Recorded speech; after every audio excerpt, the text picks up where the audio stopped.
I just think it's ironic that you could say 2 fucks on The Walking Dead because I couldn't give 2 fucks about this show. Oh, that was good, man. Yeah, I've been waiting to use it the whole time.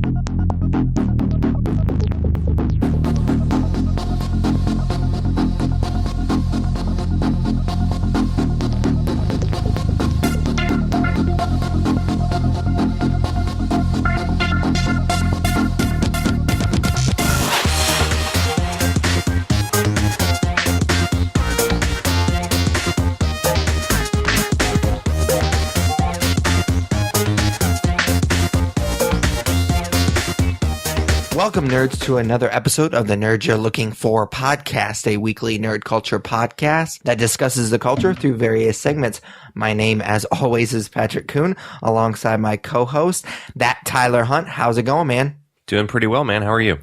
I'm pretty good. I'm excited for Shocktober. We're recording this on Sunday, so it's the first official day of Shocktober. Yeah. I'm real excited about it. I mean, it's also a football day, so I'm gonna have to sneak out and go see it in the theater at some point today because I wanted to do something big for the first day. I always try to watch a special movie the first day. Yeah, I was going to ask you what your first viewing would be. I didn't put together that it would be a good choice, but I haven't decided on what my first viewing today is going to be. But I'm definitely pumped for it. I'm wearing my Nightmare Before Christmas shirt, and I'm drinking a pumpkin spice latte, so I'm in full fall mode, man. I'm basic as it is. Yeah, I wouldn't admit the latte thing. I would have kept that a secret. They're fucking delicious, so fuck you. Yeah, I have the movie pass now, and so going to see a movie, not that it was a big deal before. I was planning on seeing it no matter what because I had such a bad theater experience, and because, like I said, I like to make that first viewing special with Shocktober. So I'm really looking forward to it. I'll probably go see the 6 o'clock showing. I'm super psyched for it. I got a few movies that I've been kind of saving, like It Comes at Night and The Devil's Candy. Yeah. There's been a few of them that kind of slipped through the cracks, but then it got to a certain point where I was just like, well, it's kind of a good thing that it slipped through the cracks because then I can kind of save it for Shocktober.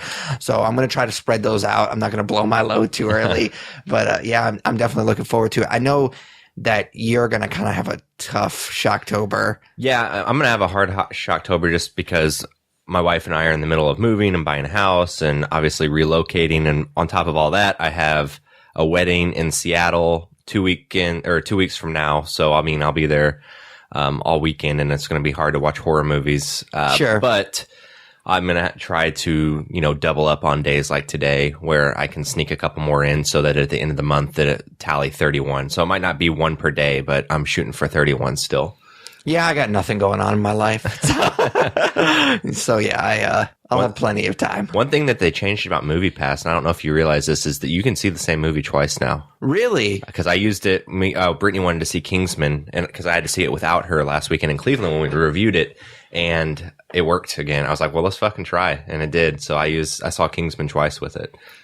That's really weird because I know that was one thing that it really bothered me about MoviePass, that it shouldn't matter what movie you're seeing. Yeah. If you're seeing a movie a day, if I wanted to see War for the Planet of the Apes, which I might actually see because it's still in the Showplay South. Oh, yeah. Again, because I never got to see that twice. Yeah. I always like to see those big movies that I really look forward to a couple of times in the theaters. So I might go see that again. It seems just silly that they would. It's a weird rule. They got rid of the 24-hour rule, too. Really? It's a calendar day now? Yeah. Man, I need to read up on their terms. All of their fucking rules that they were hard-pressed to follow, they just, shoved out the door with this new rollout of $10 a month. Because, we saw Kingsman at, $7.20, and then we saw Lego Ninjago last night at $6. So really? That's weird. I didn't know that. That was one of the... I think the movie... The once you can only see the movie once rule kind of bothered me more than the calendar, not having it on a calendar day. But still, that was still pretty annoying that you would literally have to wait. Like if you saw a movie at 4, you had to wait until 4:01 to check in with the other. Because I know there was a couple of times, I think when we went and saw Mad Max, I was literally sitting in the theater by myself waiting for you because you were just sitting out in the parking lot. Waiting for the timer. Yeah. So that was pretty annoying. All right, so let's just jump right in to episode 159. If this is your first episode, we kind of just start off each episode by just kind of checking in with each other. We don't get to have these nerdy conversations as much as we used to, so we like to start off each episode by just checking in. We call it what we're into. So what are you into this week? So I am into a new Netflix movie that just came out, and I looked at it as kind of an appetizer for Shocktober. And looking back on it, I wish I would have saved it for Shocktober, I think, but I'll get into that in a second. So while I wouldn't necessarily, I guess I should say the name of the movie. It's Gerald's Game, which is based on a Stephen King book, and like I said, is a Netflix exclusive movie. So I wouldn't necessarily credit this as a horror movie, but I don't think I would scoff if someone said that they watched it as part of their Shocktober viewings. Sure. Because it's a little out there, and of course it has horror elements because it's Stephen King. So the Stephen King book that this is based on came out in 1992. So for me, I've not read all of his books, but it seems like his really creative period was like the 70s and the 80s, and everything since has been okay, but not necessarily considered classic Stephen King. Sure. So I think this book kind of falls into that category. It's not really one of his classic books, and but it was definitely a weirder choice for them to adapt into a movie. It focuses on a couple. They're in their, I would say, their late 40s, early 50s. Gerald and Jesse. They're going on a weekend trip to a lake house to hopefully save their marriage and their sex life. And as part of saving their sex life, Gerald pops a couple Viagra and as you do, handcuffs Jesse to the bed to try a little. I'm interested. Yeah. He's wanting to add a little kink to things, and Jesse's into it at first, but she soon starts to panic as Gerald's getting rough with her, and she demands that Gerald uncuff her. And at this point, like I said, Gerald has taken 2 Viagra, and that may or may not be the reason that he then has a heart attack and dies and collapses on top of Jesse, who is still handcuffed to the bed. So now she's stuck, and as the night goes on and the days go on, she becomes weaker and weaker, and she starts to hallucinate. And that's where most of this movie takes place, is her hallucinating. So Gerald comes back to life, and then there's also an hallucinated version of her, and the three of them are arguing and talking, and they're kind of talking through the things that went wrong with their relationship, and she's basically taunted by these figures. And then in addition to the hallucinations, there's a real threat, which is a very hungry dog that is in the house. So at one point earlier in the movie, they forget to shut the door, and they run into this dog that she gives steak to. And now the dog is in the house and is basically eating Gerald's body. And, you know, she passes out a couple times because she's so weak. And one time she wakes up and it's licking at her foot. So it's just kind of waiting to take a bite out of her. So that's the threat as well. There's one more hallucination I want to mention really quick because it does kind of end up playing an important part in the story. But there's this dark figure in the corner of the room that she's hallucinating that's really creepy looking. The figure is actually played by the guy who played Lurch in the Addams Family movies from the 90s. Cool. So that kind of gives you an idea of what it looks like. But you know, the hallucinating Gerald's telling her that it's death and death is coming for her and so on and so forth. So basically, you know, it's this movie, and I was a little worried because it's 103 minutes and it's about this lady handcuffed to a bed. And I was like, all right, at what point does this become, you know, buried, or 127 hours? Like, sure, those movies are fine, but you can only tell so much from one point of view. But between the hallucinations and some of the flashbacks that they deal with of Jesse growing up, it's really good, and I liked it quite a bit. So the performances are especially great. Jesse's played by Carla, and I'm going to fuck up her name, Gugino. And you might not recognize her name, but she was in Sin City. She plays Ben Stiller's love interest on Night at the Museum. Okay. So you'd recognize her if you saw her. And then Bruce Greenwood is also really good in it. He plays Gerald. So overall, I thought that it was a really cool way to look at a failed marriage and a woman's troubled past, and also the horrific situation that no one would ever want to be in, which is being handcuffed to a bed while a dog eats your spouse at the end of the bed. So it's definitely out there. My wife didn't like it, so it's probably not for everybody, but I think that it's a good viewing, especially since it's just really easily available on Netflix. And as you get into Shocktober, like I said, I wouldn't scoff if somebody counted this as one of their 31. Yeah, that sounds really interesting. I think that if you just tell me oh, it's 100+ minutes and this is the concept, I think I would have the same reservations that you did. But since it's based on a Stephen King book, we're both pretty big fans, even though we haven't read as many of his works as most people have. I know that I went through a huge phase in like junior high school, or early high school, where I read a ton of his stuff, most notably like It and Carrie and Salem's Lot. So I've read his big ones.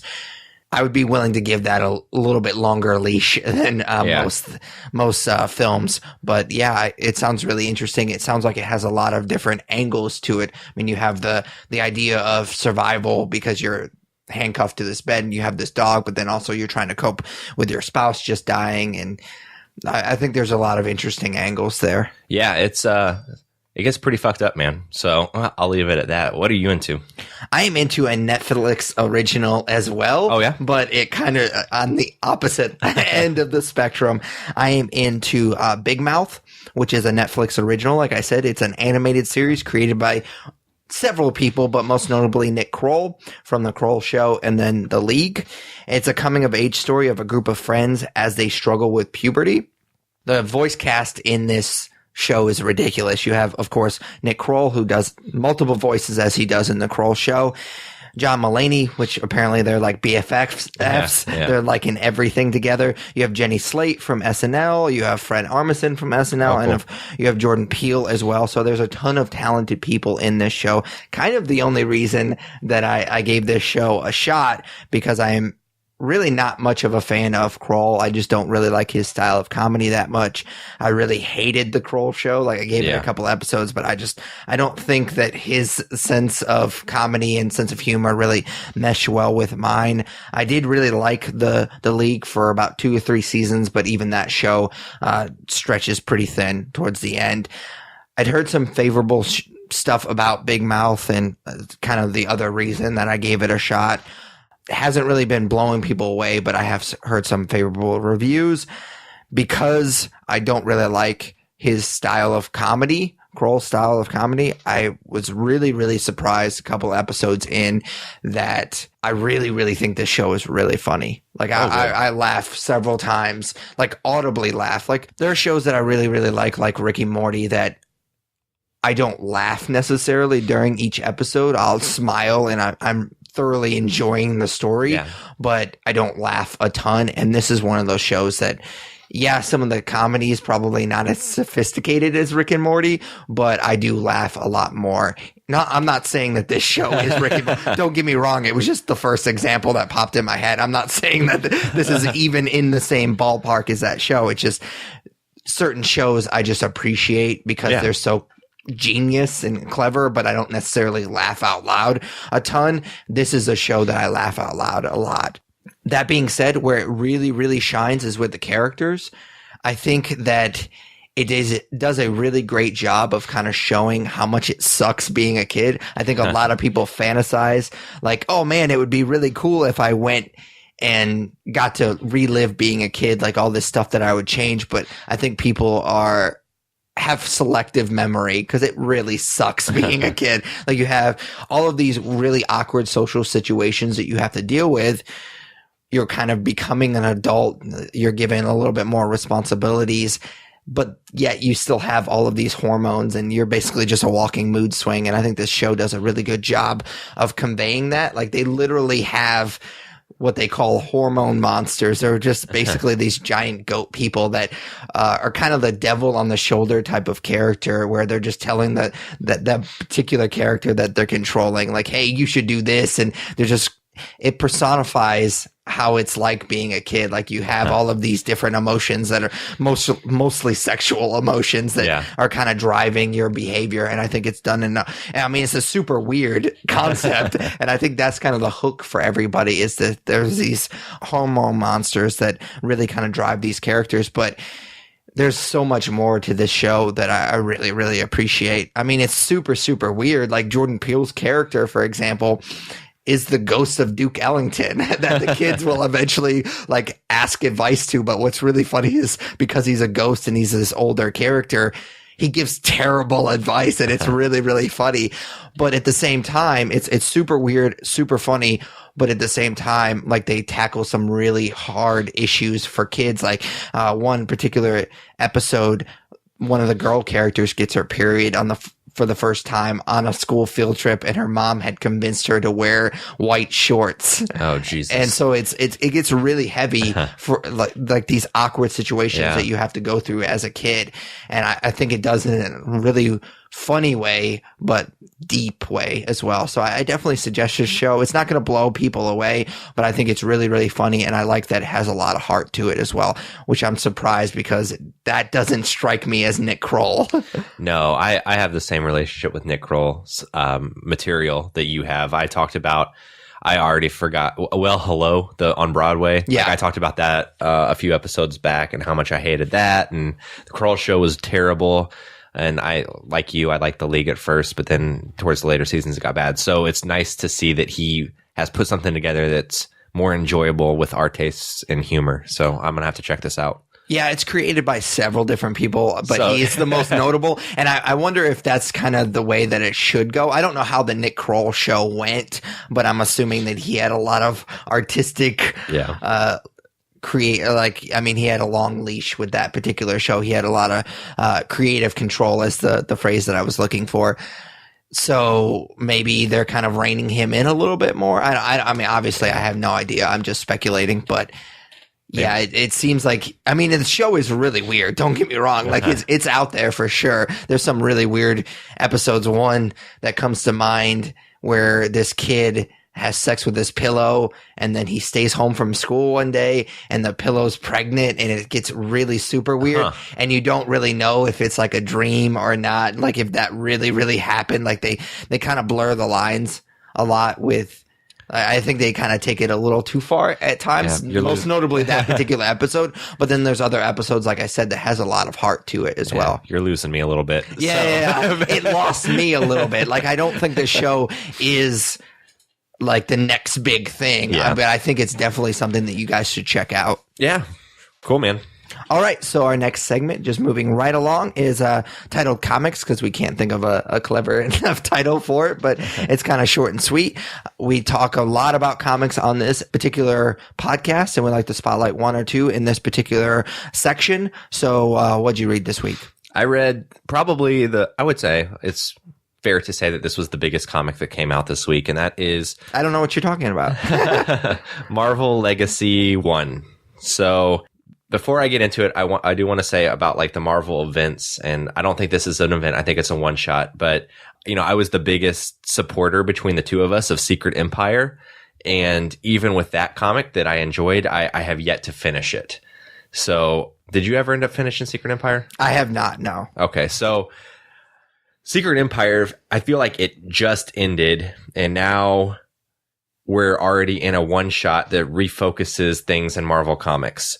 So this is a 68-page comic with a $5.99 price tag. So while it's by no means bad, I'm going to get into it, but I don't think it was worth the price, in my opinion. So Marvel loves redirection. And I think this book was fan service for readers who haven't really necessarily been happy with the comics brand, basically, the direction of the comics since Secret Wars happened. What is that, last year or 2 years at this point? So that kind of shifted things a little bit. And I think that they lost some readers, and this is their way to kind of fan service and readjust things to what people expect out of Marvel Comics. So it's the typical kind of stuff you would find in a redirection. Lots of characters being brought back from brought back into the fold. Characters being brought back to life. A big bad lurking in the shadows, readying for what I'm sure will be a future event comic. Sure. And then you have to also dive into a past that nobody knows about or remembers. So the comic does a good job of checking in on a lot of different characters of the Marvel Universe, and like in a lot of different corners of the Marvel Universe. And it actually does remain pretty fluid for a 68-page comic. But as I read it, I kept asking myself, why should I care? Yeah. So Marvel reboots and redirects so often that it's like they're almost throwing things up against the wall at this point. And we've been using that analogy a lot on this podcast lately, but I think that it definitely stands true here.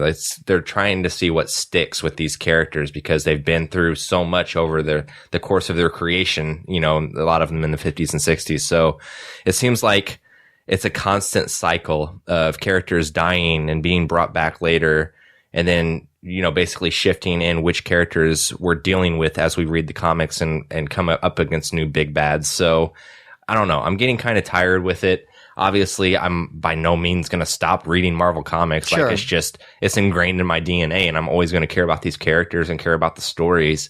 But it seems like a yearly and almost at this point biannual thing where they have to readjust, and I don't honestly get the point of it. So it's not a bad comic, and I'd recommend it, obviously, if you love Marvel comics, but I'm definitely getting a little tired, I think.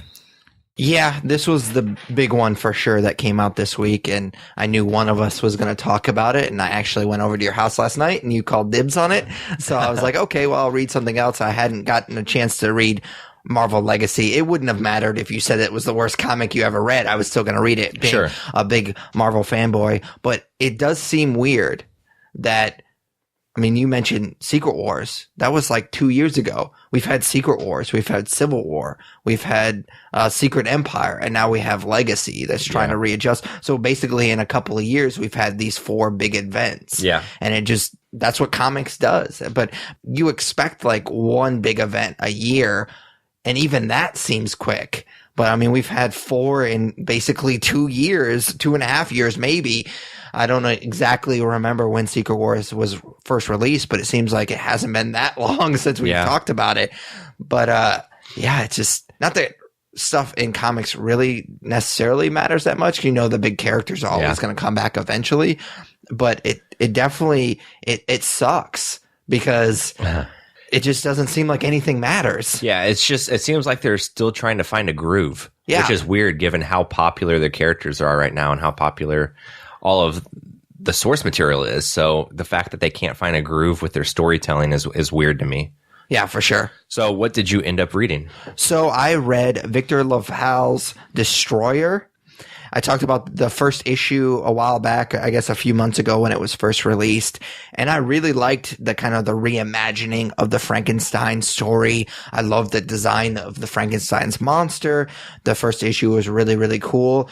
Unfortunately, they have kind of lost their way in the following issues. The most recent issue that just came out this week is the 5th issue. So they're almost done. It was only going to ever be a 6-issue miniseries. So they're almost done. I actually was like, well, maybe I should just wait until the 6th issue comes out and then I'll talk about it. But spoiler alert, I haven't read much this week. So it was kind of like, oh, that was the only one that I could really talk about, knowing that you were going to talk about Marvel Legacy. So, I have talked about this in the past. I get why comic books do this, but they use a lot in this book of what I call comic book science. Oh yeah. Where they use science sounding words to kind of explain how they do certain things. Like obviously Peter Parker is famous for getting his powers by getting bit by a radioactive spider. Like just because you use radioactive doesn't mean that it's possible. Typically, that means cancer, not superpowers. Exactly. So, I mean that's comic book science for you. But I mean, we love these characters, and it's more about the character than it is the superpowers and stuff like that. So we get that. Like you suspend your belief for sure. Unfortunately, this book kind of gets lost too much in that kind of stuff. And that's very, very disappointing because I think there's a lot of really good stuff in this book. There's a lot of motivation by the particular characters because they have lost things in their life, and that's what motivates them to do what they do. And I think that's really, really fascinating. Even Frankenstein's monster has lost his creator, and that kind of drives him in his motivation. So it's a touching story about loss, personal loss. And I obviously have lost some people recently. And so it's just, I don't know. It's just, I connected to that story. Unfortunately, it gets lost in a lot of this comic book science and a lot of explaining. And I don't really care, like, because there's some really cool stuff. It just gets really overshadowed by this comic book science. And I don't understand why they felt the need to do that. Yeah. This was a comic when you talked about it. I was pretty interested in it. So it's disappointing to hear that you kind of fell out of love with it. Yeah, for sure. I mean, I think, like I said, there's a lot of stuff good about it, and I'm going to finish it out because it's only a 6-issue miniseries, and I've already invested this much time and money into it. I want to see where it ends, but I don't know. I also think that it kind of gets lost a little in the Frankenstein's mythology. Like, they try to bring in the bride of Frankenstein in a weird way, and I don't think that was necessary. And I don't think that they necessarily used it very well. But yeah, I just think it kind of lost its way a little bit. Yeah, that's a bummer. For sure. So what is nerd news this week? So nerd news this week. Nothing too off the wall, but a couple stories I plucked out. So this first one caught me by surprise because I can't remember a network really doing this since Comedy Central, I guess. But AMC is allowing some of their shows to say fuck. Yeah. Apparently Walking Dead gets a 2 fuck allotment per season now. So while Negan is pretty fond of the word in the comics, we won't hear Jeffrey Dean Morgan going off with it, but I'd imagine he'll probably get the 2 fucks per season that they're allotting. I guess they started it with Fear the Walking Dead, which I know that you and I both aren't watching anymore, and we won't be watching The Walking Dead, I don't think, either. So that's just interesting to me because I remember Comedy Central used to do like their late night stuff and they would show movies unedited like at 1 a.m. where all the cursing was there. But I can't remember like something in prime time being able to say fuck. Can you? I mean, it's a cable show though. Yeah. They can get away with a little bit more than. But even like TVMA, like would never say fuck. So I'm just curious how the FCC lets that go too at that point. Has it always been a network decision or does the FCC? I'm just curious how it works. I have no idea how it works. I just think it's ironic that you could say 2 fucks on The Walking Dead because I couldn't give 2 fucks about this show. Oh, that was good, man. Yeah, I've been waiting to use it the whole time. Oh, that's perfect. I'm just going to leave that there because no better way to end that. So they are rebooting Men in Black with a 2019 release. So they're not fucking around either. They're going to be filming this thing soon. Apparently it will reference the events that happened with like Agent K and Agent J, right? The Will Smith and Tommy Lee Jones characters. I don't care about Men in Black. Yeah, basically they're old and they're done and they're rich and they're not coming back. So I guess it'll be new agents and new adventures. So to me, it's like, I know you said you don't like Men in Black. I loved Men in Black whenever it came out in the 90s. Like I was when like you were a kid. Yeah, I was like the perfect age for it. And Will Smith was still cool and funny. And I don't know. This is kind of a franchise that I think goes beyond Will Smith and Tommy Lee Jones because again, it's based on a comic. And I think that there are stories there you can tell. So I'm not necessarily against the reboot, but the fact that it comes out in less than 2 years and they just announced it, and I'm sure there will be a lot of special effects necessary. It seems like there's probably not a lot of care being put into it. No way. I thought that Men in Black 3 was an interesting route. Like, as much as I don't really necessarily care about the franchise, and it's not really that good of a movie, but I thought that it was an interesting way that they went with that film. I liked the first one a lot when I was a kid, and it does not age well. And the second one is really, really bad. I mean, it's just every trope that you think of with a sequel can be pointed to at Men in Black 2. Like, they use every single cliche in that movie of sequels. And it's just really, really bad. Even as a kid, I was like, this is garbage. I just don't care about that franchise. So I don't necessarily care that they're rebooting it, but it makes sense that they do because it's a franchise and that's what Hollywood does. Yeah, there was the rumor a couple years ago whenever those Sony hacks happened and we saw those emails that they were going to cross over Men in Black and 21 Jump Street. Yeah, I guess that's not happening. I guess Jonah Hill and Channing Tatum kind of came to their senses, but I thought that would have maybe been a funny route to go with the third 21 Jump Street movie, but it's probably best to leave that alone too. So yeah, we'll get more Men in Black, I guess. So this next one was surprising to me, and I feel personally responsible for this news because it's something that I wanted to watch and I put off. The Mist has been canceled. Yes. So I don't know if it was good. I don't know if it was bad. It was on Spike, right? So I'm sure it was bad. But it was something. I mean, we talked about Stephen King earlier. Like, I like his stuff. I love the Mist film. So I wanted to see the show, but it's canceled. So now I will probably never check it out. So, well, it was supposed to be on Netflix. Like, I'd heard Stephen King had sent out a thing, but I guess that was only in the UK or something like that. So I thought that was kind of odd. And so I wanted to watch it. Like, I had planned on watching it, and then I think it just like in October it's going to come out, which, I mean, that'll be a cool little Shocktober. I won't count it as my Shocktober viewing or anything, but it might be something that I watch here and there throughout the month. I mean, I love that movie. It's one of my Shocktober staples. I will eventually watch it at some point this month. But I mean, it was on Spike. I even looked when I heard about it. I looked like, do I have Spike? Because it's not even in my radar at all as far as a channel. Like, couldn't name you one other thing that's on that channel. So I looked, and I do not have Spike, or I would have watched it. So maybe it was just the network it was on. Maybe it's not good. I don't know. I'll find out when it eventually comes to Netflix later this month. But yeah, I feel bad because I wanted it to be good. I thought that they could have told some really cool stories. There's definitely some angles that they could have done in the movie that they didn't. I mean, I love that movie, so it's all good. I'm not disappointed at all, but I think there's some different stuff that they could have done with that show, and I'm interested to seeing it, but now I don't know if I'll be necessarily as motivated. Yeah, absolutely. I mean, hopefully it's like a self-contained story in that first season, and so it starts and ends well, but I doubt it.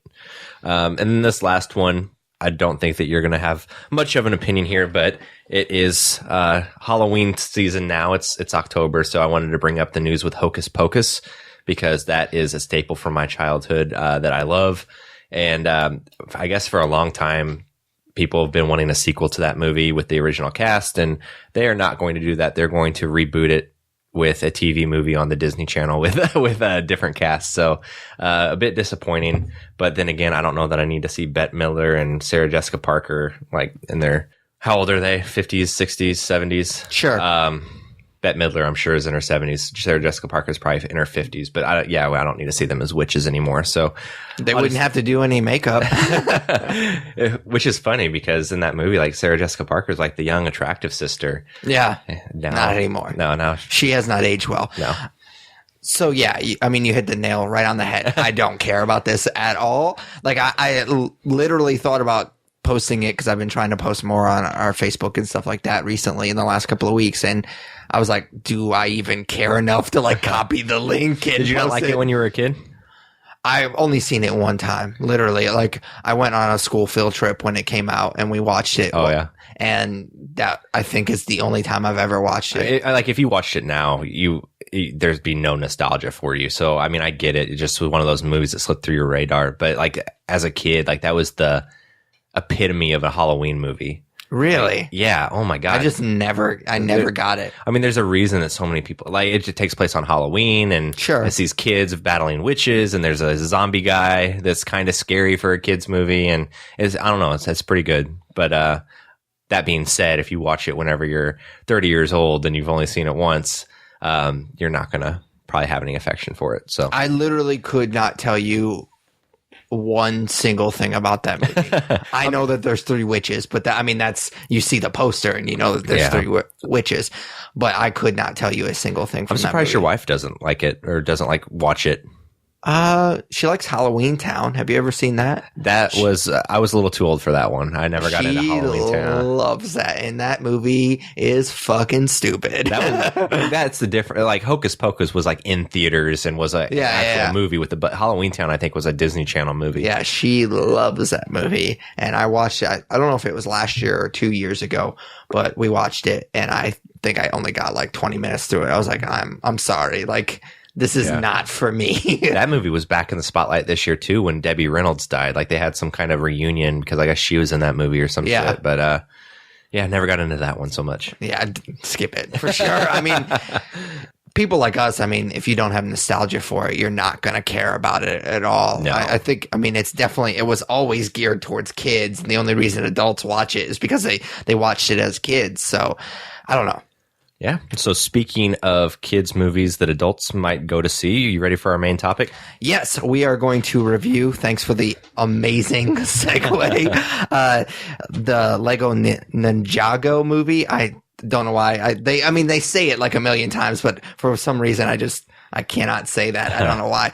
But it was directed by several people. Most of them, I think all of them, you're not going to know their names. Charlie Bean, Paul Fisher, and Bob Logan. Sorry, I don't know why I said Paul twice. It's basically just these guys that have always been in animation forever. They finally got their own movie. It's about a social pariah who also happens to be the leader of an elite force of ninjas, as they are. He sets out to stop his warlord father. We reviewed the first 2 Lego movies. The first film was obviously fantastic. Honestly, it's weird because I figured it was just a movie or a money grab when I first heard about it. So much better than it deserved to be, that first film. And then, of course, I was super excited for the Lego Batman movie because we're both fans of Batman, of course, and we're fans of the first film. And I was kind of interested in seeing this movie just to see if I really liked the franchise, because I don't care about Ninjago.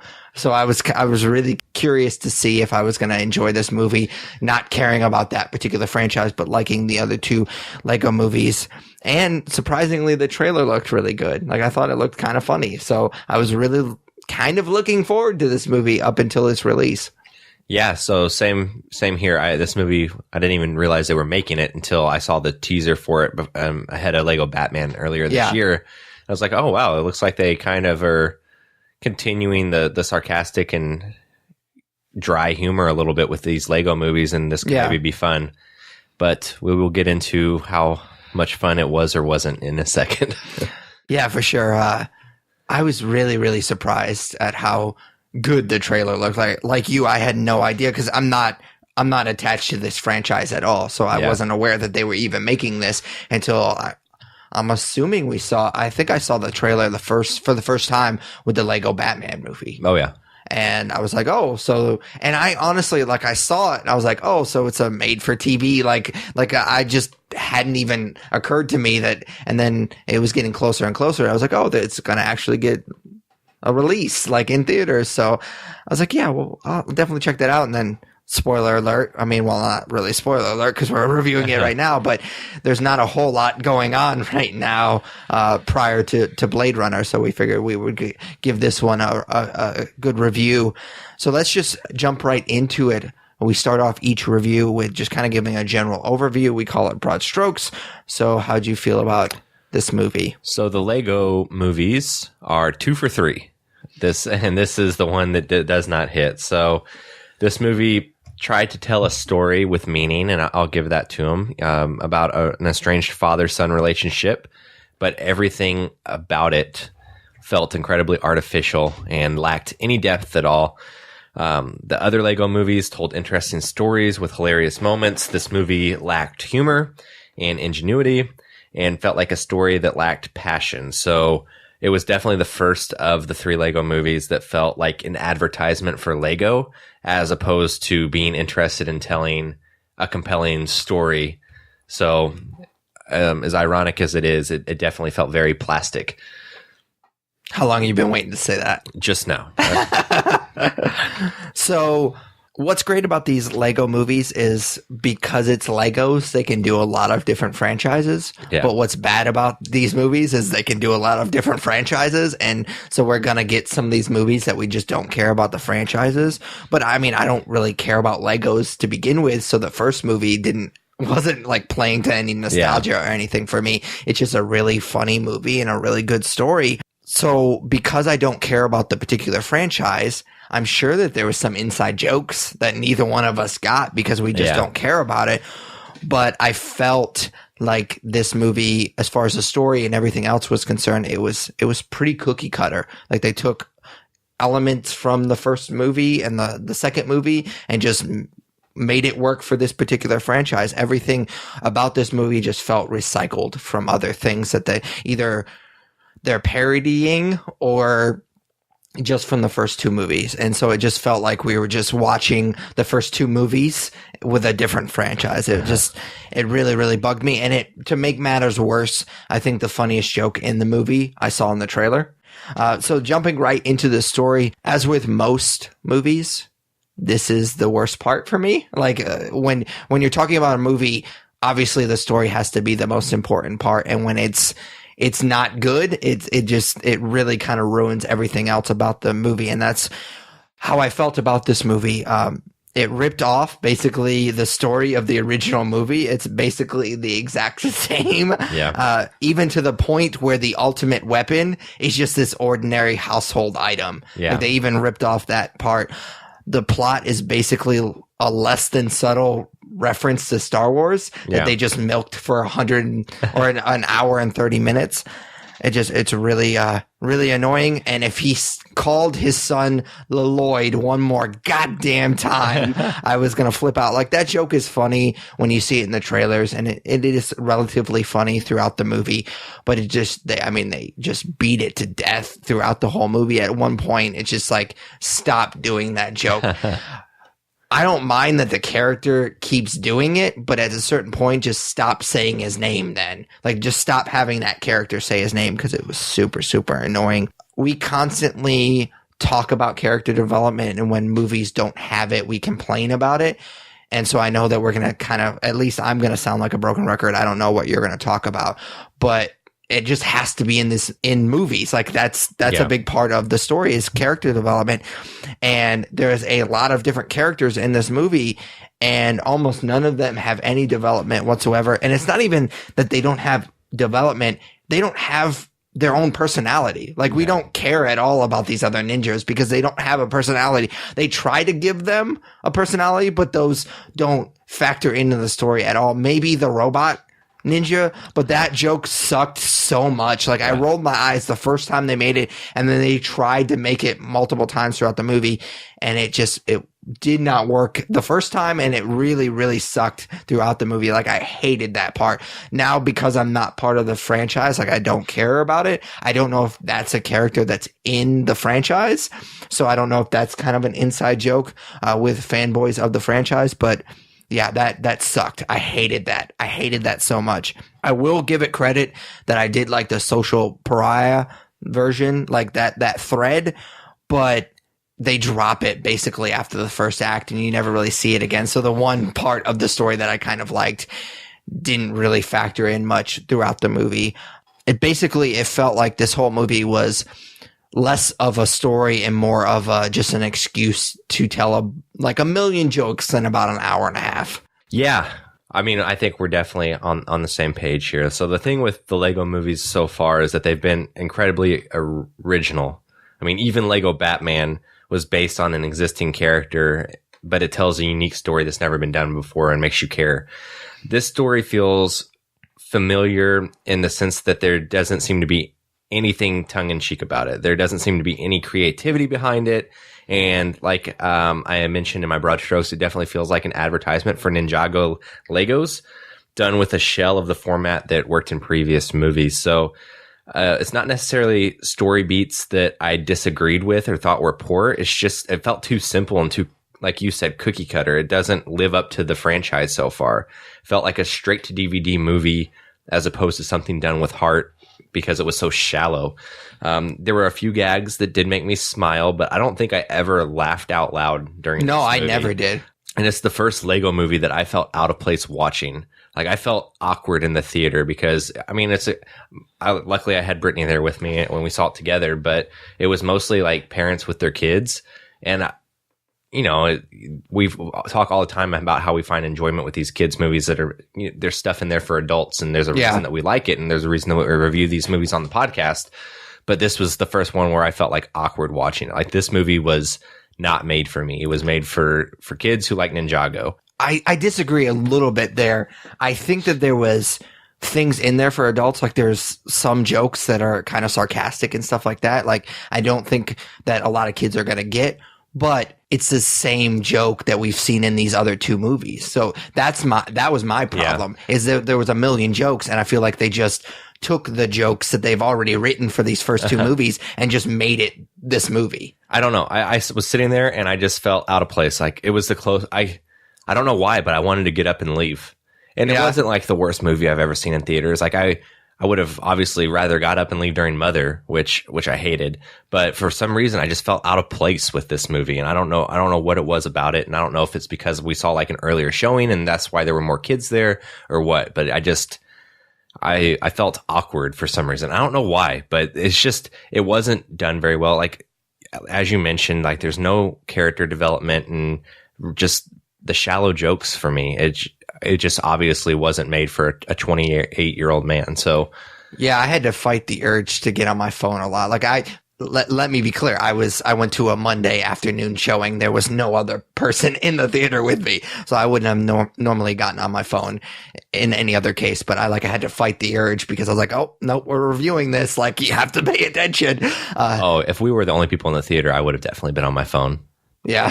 For sure. I don't think I could have done it. But if you went and saw this movie by yourself on a Monday afternoon and there was nobody in there with you, there's absolutely no way they didn't assume you were masturbating. I mean, I thought about it because I was bored. No, I'm kidding, of course. Obviously it didn't keep my attention at all because, I said, it just very, very cookie cutter. Yeah, unfortunately. All right, so moving right along to performances. It's a segment we talk about with every one of our reviews.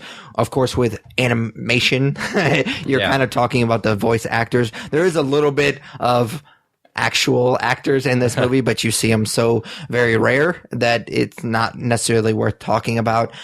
We've talked about this a lot because we're both animation nerds. When I go to see an animated film with the voice actors, what I'm looking for is I want somebody that brings life to the character, that kind of fits the character, but doesn't distract me. Like, I don't want you to take me out of the movie. I want you to, obviously, with animation, they want to get people that are famous, that get people in the seats, but I don't want to feel like I'm listening to that person talk to me. I want to get kind of lost in the movie. And I think as far as most of the performances go, I think that they did a really good job. I love the Jackie Chan stuff. I like that he's in this movie. He does a really good job in Kung Fu Panda, even though he's underused in that movie because there's so many different characters. I do like that he's in this movie. Dave Franco didn't really do anything for me, but I liked, again, that his voice kind of blended in and it didn't distract me. So I can't say that he didn't really do anything for the character, but I mean, he didn't distract me from the movie. The one bad thing about this movie, as far as the voice actors are concerned, is Justin Theroux. Yeah, Theroux. As the villain, I felt like he was hardcore doing a Will Arnett as Batman. Jesus Christ, I had that same exact point because it's so obvious. Like, I don't know why more people aren't talking about it. At one point, like I said, I fought the urge for the most part to get on my phone. I had to make sure that it wasn't Will Arnett because it was so obvious that he was doing Batman. Oh, for sure. I mean, I'll give him the benefit of the doubt that he does have a deeper voice, but he was definitely laid in on like Will Arnett does with the Batman character. Yeah, I thought it was. Again, I legitimately, that's not a joke. I looked it up because I was like, I don't think Will Arnett's in this movie. Like, why would he do that? He seems better than that. That's, you know what? They should have put Lego Batman in this movie. Like, even as a cameo, like that would have raised it. It wouldn't have fit at all, but it would have. I would have perked up a little bit. I mean, it doesn't necessarily have to fit because all the other movies do that. Like, I mean, there's Harry Potter stuff. I mean, there's all these different villains in Lego Batman. So I guess it would have been cool. I think it would have been kind of a cash grab, though. Like, it would have been just a cameo 100%. For cameo's sake, for sure. Yeah. I mean, for me, performance-wise, like, I felt like the cast did put a lot of effort into it, and it wasn't just a cash grab for them necessarily. But again, it just doesn't land very well. Like, I saw they did like a roundtable cast interview at Comic-Con with Conan on the Conan show. Yeah. And they all seemed like super into this movie. And then I've seen Dave Franco do interviews this week and last week promoting the movie, and he seems like super into this character and like, oh, there's actually a lot of depth to this character because he's dealing with this and dealing with this. So I respect that they didn't take it lightly. I mean, they wanted to make a good movie and make it funny and make a Lego Batman movie or a Lego movie, but unfortunately the material wasn't enough for them to be able to do that with what they were given. Yeah, but do you think that if this was the first movie, I know I personally think I would have appreciated it more because it's the same stuff as what we loved in the first one. It's just that I don't think the jokes were as funny, and I don't think that has anything to do with us seeing those jokes before. I will say I would have maybe appreciated, like, it's not really too big of a spoiler, but like the cat and like the real, oh no, I hated that. I think I would have thought that was funnier had I not seen it in the original Lego movie with real life things in it. So. Yeah, they definitely tried to recapture that moment, but they did it at the beginning. Yeah, I don't know. I didn't like how that movie started, and they set it up too pretty heavily handed. So you start the movie with this kid in Jackie Chan's shop or whatever, weird shop, and he's making comments about what a dick the cat is, and then whenever the ultra weapon is laser pointer, I'm like, oh, it's the cat. So they did do that a little heavy-handed. I thought it was so weird. Like, it immediately, as soon as the kid comes in, he has this Lego figure, and Jackie Chan just so happens to have this box with another Lego figure. Like, such a weird thing to have. And it was like it was made out of wood, right? So it's like, oh, this is an art. I don't know. Like, maybe they were trying to be tongue-in-cheek with it, but it didn't come across. Yeah, it was just super, super creepy. Yeah, definitely weird. He was definitely putting off some child molestation vibes. Oh, yeah, for sure. So what's our last one? Animation? Yeah, animation. I mean, it's just absolutely beautiful. Yeah. I love we've been blown away by the animation in the first two films. I mean, it just kind of blows us away. It looks like you're bringing Lego figurines to life. I mean, it's really great. Unfortunately, again, it's wasted on this thinly veiled story that we've seen a lot of this stuff before. Like Tyler said, the cat plays a role. The one thing that I can say bad about the animation is there's a couple of moments, obviously it's not a real cat. Yeah. And just, I don't think the animation with the cat is necessarily bad. It just looks so strange next to the animation of the actual Lego figurine. So it's just, I don't know. It's a weird mixture, and I don't think it worked very well in this movie. Yeah, I mean, I think that the animation's still impressive, but at this point with the third movie, it has lost a bit of its luster for me. Sure, and that's going to happen. I mean, this franchise is going to continue, and they're going to hopefully hit more than they miss, but at the end of the day, the animation obviously couldn't save it. For sure. So, star rating. I'm going to do 2.5 because I think that obviously I'm not recommending it, but I think that there is something there for kids that would enjoy it. So yeah, I'm going to go with 2.5 and pretty much the same thing as there's a million jokes in this movie, and maybe if you're an easier laugh than I am and Tyler is, then maybe you'd enjoy it a little bit more. And especially if you're a fan of the franchise, like I said, neither one of us are. So neither one of us are going to get those inside jokes. Yeah. Like, I know that there's inside jokes in the Lego Batman movie that we get because we're such big fans of the characters that other people may or may not get. So I'm sure that there's stuff like that in this movie that we're just not getting. So if you're a fan of the franchise, then definitely, you probably have already watched it, but definitely check it out because I think there's some stuff in it that you would like. But for the most part, the story, just cookie cutter. We've seen all of this stuff before. Anytime that they talked about the green in this movie, did you think about Swamp Thing? A little bit. It was very kind of strange. Like, I thought maybe they would bring that in. Yeah, that's what I kept constantly thinking Swamp Thing whenever they were talking about appreciate that. Now that you brought that up, I did appreciate that joke. I do like that. They all had element, and he just had green. I thought that was kind of funny. But there's a million different jokes, and only like one or two of them out of like every 15 actually worked for me. Yeah, for sure. All right, so the last segment, just real quick, we just like to put a bow on each episode. We call it Nerd Favorite. Basically, we take turns asking each other a nerdy question, like what your favorite blank is. The subject changes from episode to episode. I'm going to change it up a little bit, kind of bend the rules a little bit. Since we just talked about another Lego movie, I thought it would be kind of cool to talk about what franchise you would like to see get the Lego treatment, since this is not stopping anytime anytime soon. I'm sure this movie is going to make a little bit of money. I don't think it's doing as well as the other Lego movies. It's kind of a weird franchise to do. It's not necessarily a big one. So I'm sure it's going to do enough to justify another movie. So I thought that it would be kind of fun to talk about what franchise we thought should get the Lego treatment. Okay. And I'm going to stay away from the most obvious ones because we've already gotten a lot of Lego video games. So I'm going to stay away from Star Wars, Harry Potter, like the obvious ones. And if you know me personally, you know that I'm a huge fan of TMNT. And we get a little TMNT in the first film, but there's so many different characters in that first film. We kind of get a little taste of everyone.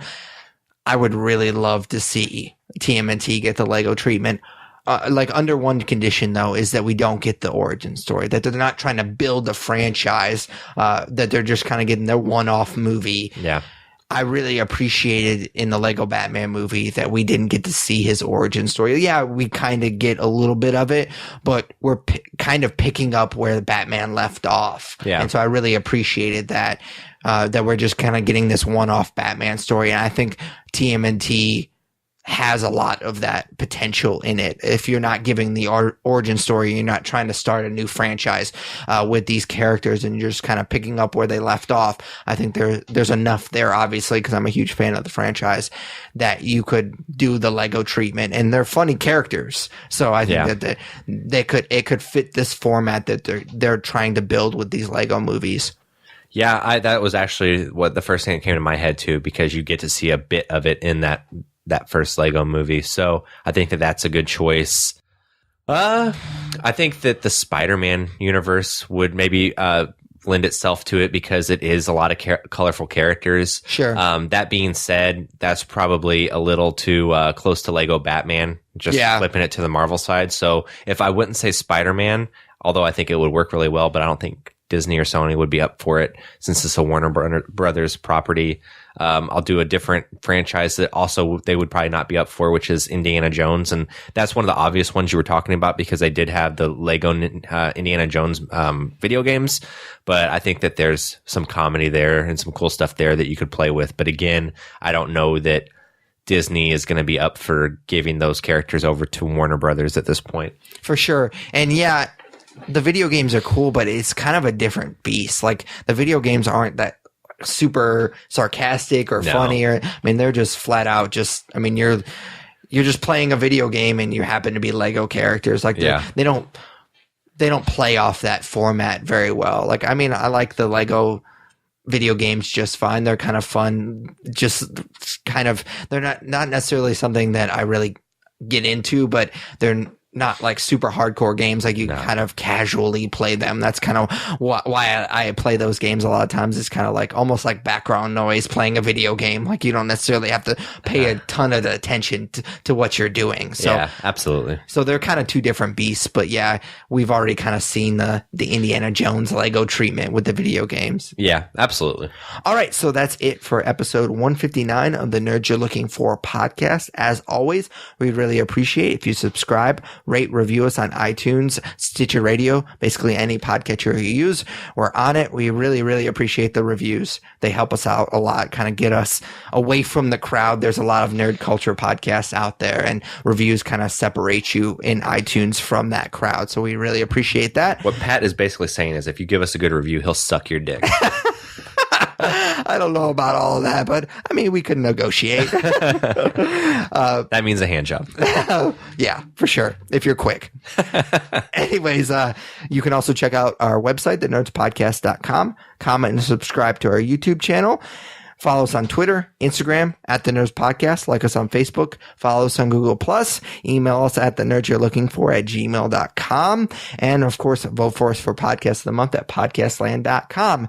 For Patrick Kuhn, Tyler Hunt, we are The Nerds You're Looking For. Take it easy, guys. Later, guys.